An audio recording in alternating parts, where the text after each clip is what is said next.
911, what's your emergency? I need the police. Police, put your hands up! Put your hands up!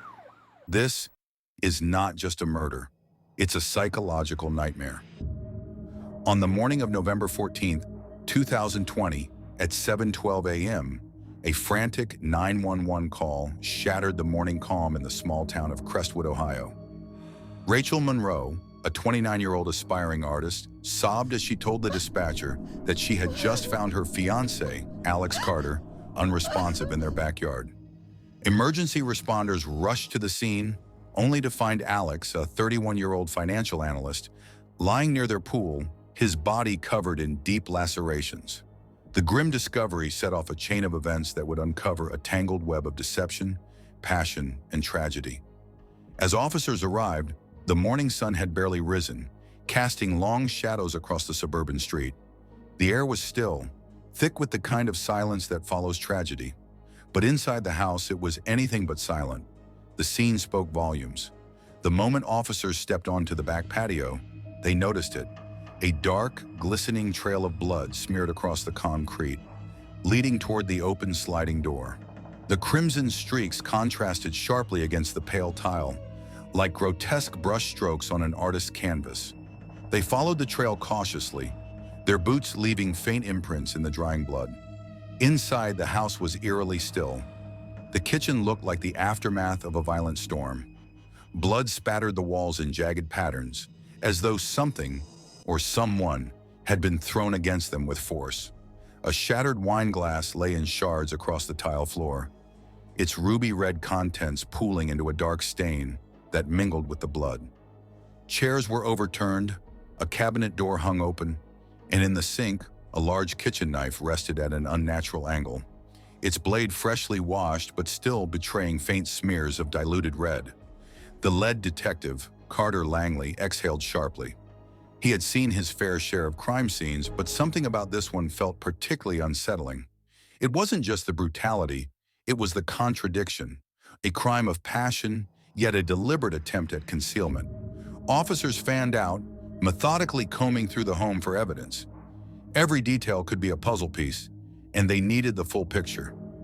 In the dim light of the bedroom, they found signs of a struggle, a bed sheet yanked partially off, a lamp knocked sideways on the nightstand, and a smear of blood leading toward the door. Whatever had happened, it hadn't been quick. It hadn't been clean. Then a discovery shifted the course of the investigation.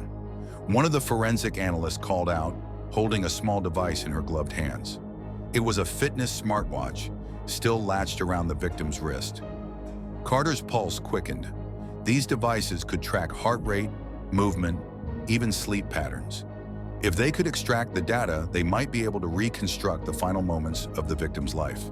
The victim, Alex Grayson, a 31-year-old financial analyst, had been found sprawled near the pool, his body contorted as if he had collapsed mid-struggle.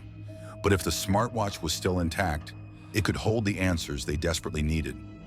When had his heart rate spiked? When had it stopped? Was there a period of struggle before the fatal moment? As detectives processed the scene, another crucial clue emerged. A neighbor had come forward, hesitant but eager to help. I have a security camera," the woman stammered, wringing her hands. "It faces their backyard. I don't know if it caught anything, but you should check." Carter exchanged a glance with his partner, Detective Mira Lawson. They both knew that surveillance footage was often the silent witness in crimes like these, one that never lied, never forgot. If the camera had been rolling, it might have captured the altercation, or at the very least, given them a timestamp for when things took a deadly turn. Carter paused the video, exchanging a look with Mira. The timestamp, the evidence. The smartwatch data would have to confirm it, but there was little doubt now about what had happened. Still, the question remained, was it premeditated or a crime of passion? As they approached Emma, sitting numbly on the couch, her hands still faintly trembling, Carter observed her carefully. Her expression was not one of shock, it was something else, something harder to read.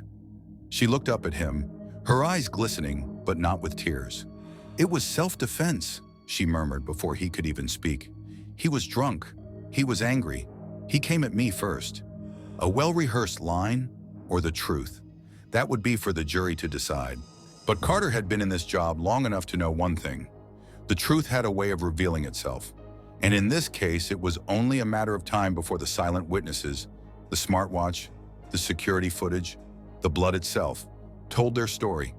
A story that would either condemn Emma Calloway or set her free. Rachel Monroe had always felt like an outsider. Growing up in a small town where conformity was expected, she never quite fit in. Her love for dark aesthetics and horror movies set her apart, making her an easy target for bullies. The whispers followed her down the hallways, the cruel laughter echoing in her ears. She learned to keep to herself, retreating into the safety of online spaces where she could be anyone she wanted to be, bold, confident, untouchable. After high school, Rachel reinvented herself. She channeled her pain into something productive, transforming her body through fitness. The gym became her sanctuary, a place where she could control the outcome, sculpt herself into someone strong, someone no one could hurt. Eventually, she combined her passions, creating a niche in horror-themed modeling on platforms like OnlyFans. The grotesque, the macabre, it fascinated her, and her audience loved it. Blood-red lipstick, eerie lighting, dark fantasy themes. It was all an art form to her, and for the first time, she felt seen. More importantly, she felt in control. Then came Alex Carter. They met in 2018 through a dating app, their connection immediate and intense. Alex had the charm of someone who knew how to win people over, his humor sharp, his presence magnetic. He was drawn to Rachel's unconventional style, and she, in turn, found his confidence intoxicating. Friends would later say their relationship was like a fire, brilliant but consuming.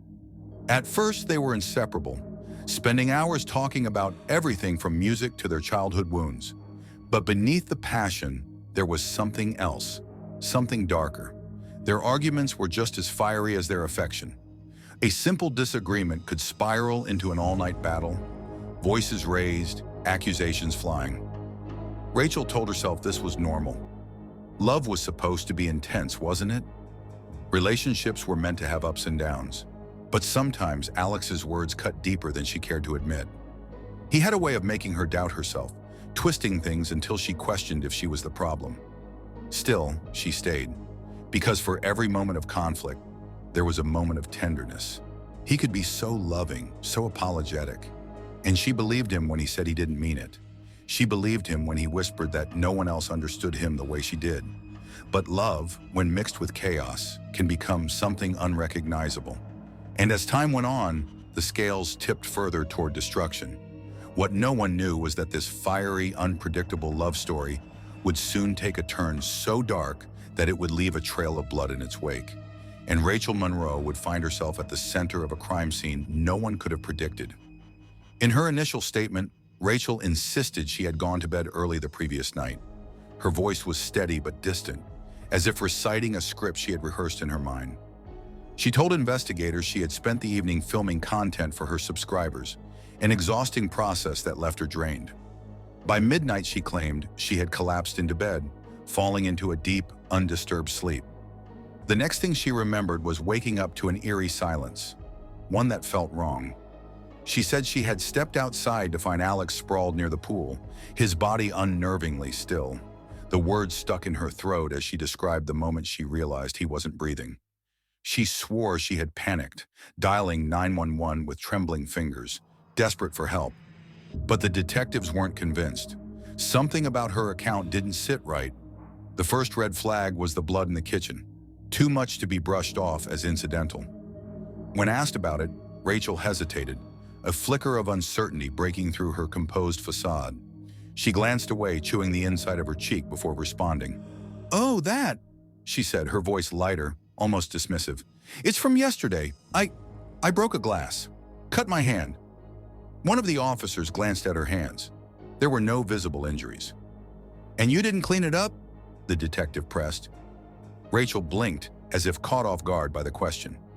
I meant to, but I was tired." A pause. Too long. One of the detectives leaned forward, his gaze locked onto hers. "Rachel, are you sure that's what happened?" She nodded quickly, too quickly. Yes, absolutely. But her breathing had changed, shallow, uneven. Her fingers tapped anxiously against the edge of the chair.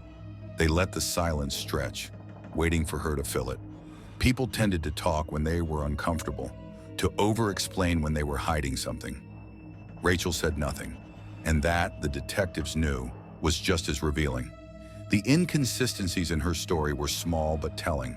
A shattered wine glass, a minor injury that had left more blood than seemed reasonable, and the fact that, just hours before Alex was found, a neighbor's security camera had captured faint sounds, raised voices, muffled shouts, coming from inside the house. Rachel Monroe claimed she had been asleep when Alex died, but the evidence was beginning to suggest otherwise. A breakthrough came when investigators reviewed footage from a neighbor's outdoor security camera. It was a grainy recording, barely more than shadows shifting against the dim glow of a porch light, but the audio was unmistakable. At approximately 3:42 a.m., a heated argument erupted from the Monroe Carter residence. Muffled at first, the voices grew sharper, more distinct as the argument escalated. Then came a woman's voice, high with frustration and fear. "You always do this when you're drunk. Get away from me." Rachel. Investigators leaned in, straining to catch every word, every nuance in her tone. The desperation in her voice was palpable, her anger laced with something deeper, panic. Then a loud crash. Glass? A piece of furniture? It was impossible to tell, but what followed was even more unsettling. Silence. No further shouting, no sounds of movement. Just a void where there should have been something. An argument continuing, door slamming, footsteps storming away. Instead, the night seemed to swallow everything. The footage contradicted Rachel's claim that she had been asleep all night. And now the detectives knew she had lied. They replayed the clip, noting every detail. The timing was crucial. 3:42 a.m., nearly an hour before Alex's smartwatch registered his heart stopping. That meant he had still been alive when Rachel screamed at him, still moving, still breathing. But then, what had happened in that missing hour? The pieces of the puzzle were beginning to fall into place, but there was still one question no one could yet answer. Was Rachel Monroe a terrified woman pushed to her breaking point, or a calculating killer, covering her tracks? One thing was certain, her story was beginning to unravel. The final puzzle piece came from Alex's smartwatch. Investigators retrieved data showing that his heart rate spiked at 3:45 a.m. before abruptly stopping at 3:58 a.m., a chilling indication of the moment he likely succumbed to his injuries. Rachel, now faced with overwhelming evidence, changed her story. Rachel finally admitted there had been a fight that night. Her demeanor had shifted, less composed now, her hands fidgeting in her lap as she recounted the events. "Yes, we argued," she confessed, her voice trembling, just enough to be convincing. Alex had been drinking a lot. He was unpredictable when he got like that. She painted a picture of a man spiraling into aggression, slurred words, staggering movements, a temper ignited by alcohol and resentment. According to Rachel, she had tried to de-escalate, to step away from the situation, but Alex wouldn't let her go. "He wouldn't stop," she whispered. "He was yelling, getting in my face. I was scared." And then the crucial moment. She claimed he lunged at her. "I grabbed the knife," she admitted, her eyes darting downward. I thought he was going to hurt me. I didn't mean to." Her voice trailed off. A classic claim of self-defense. But detectives weren't convinced. The forensic team had already analyzed Alex's injuries, and the wounds told a different story.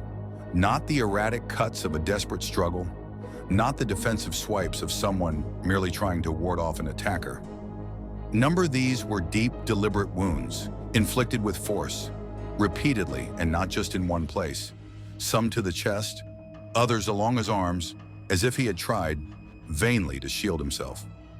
One particularly brutal stab wound had punctured his side at a downward angle, a detail that suggested Alex had been lower than Rachel at some point during the attack. On his knees, perhaps, or already on the ground. The evidence didn't align with Rachel's version of events, a single stab in a moment of blind panic. Maybe, but this was sustained, intentional. And then there was the blood trail, It stretched from the kitchen, the apparent epicenter of the struggle, all the way to the backyard, where Alex's body had been found near the pool. He had moved after the attack, or tried to. Had he been fleeing? Had he been crawling for help? And if Rachel had acted in self-defense, why hadn't she called for help immediately? Why had she waited until morning? Detectives let the silence linger, watching Rachel carefully. She swallowed hard. She could feel it, their doubt pressing in on her, filling every corner of the interrogation room. The forensic evidence was closing in. Her story was beginning to crumble, and soon there would be nowhere left to hide. The courtroom was silent as the verdict was read. Rachel Monroe sat stiffly between her attorneys, her hands clasped so tightly in her lap that her knuckles had turned white. A single strand of hair had fallen loose from her otherwise polished appearance, her usually composed expression betraying the weight of the moment. Guilty. The word rang through the room, final and absolute. A gasp came from Alex Carter's family, his mother clutching a tissue to her trembling lips. His sister closed her eyes, her shoulders rising and falling in deep, shuddering breaths. For them, justice had been served, but no verdict could undo the horror of that night. Rachel barely reacted.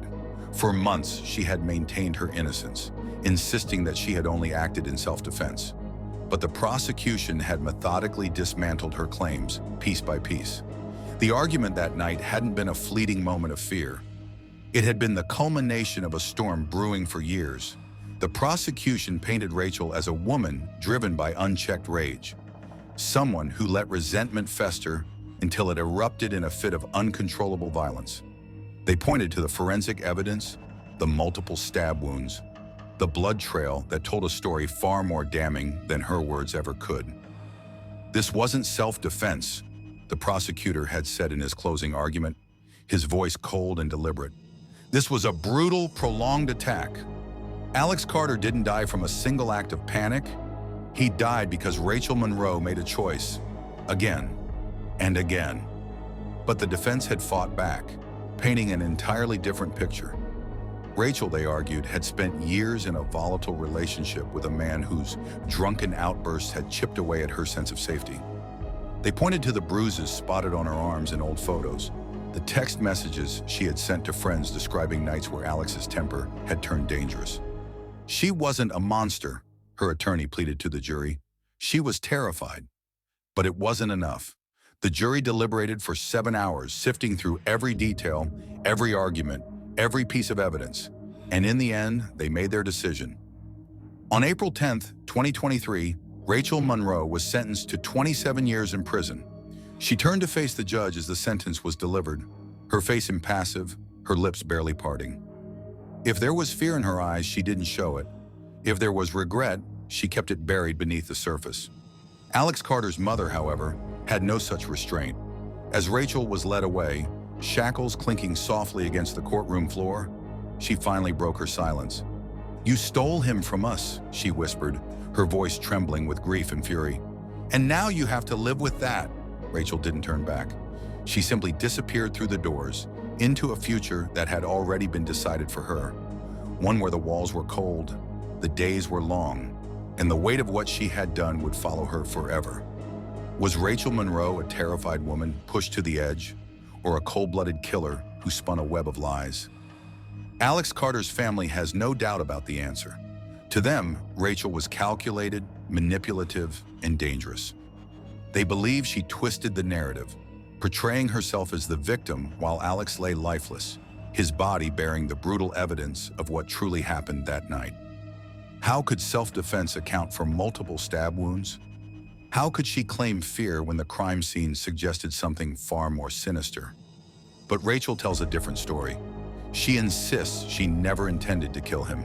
That night she was scared, overwhelmed, reacting to years of pent-up fear and emotional turmoil. She remembers Alex's drunken rage, the threats, the moment she felt she had no other choice. Did she truly act out of desperation, or was it an excuse to justify the unforgivable? The evidence tells one story, Rachel tells another, and in the middle lies the truth, blurred by the perspectives of those left behind. As Rachel sits behind bars, does she replay that night in her mind, Does she see Alex's face in her dreams? Does she regret what happened, or does she still believe she had no other way out? The case of Rachel Monroe and Alex Carter is more than a tragic crime. It's a chilling reminder of how love can turn to resentment, how passion can twist into violence, and how a single night can change everything. So what do you think? Was Rachel a victim or a murderer? And more importantly, how well do we ever truly know the people we love? Thank you for joining us as we unraveled the complexities of this gripping case. If you found this analysis insightful, don't forget to like the video, subscribe for more in-depth true crime content, and hit the notification bell to stay updated. We value your perspective. Share your thoughts and theories in the comments below. Your engagement helps us bring more compelling stories to light. Until next time, stay curious and keep seeking the truth.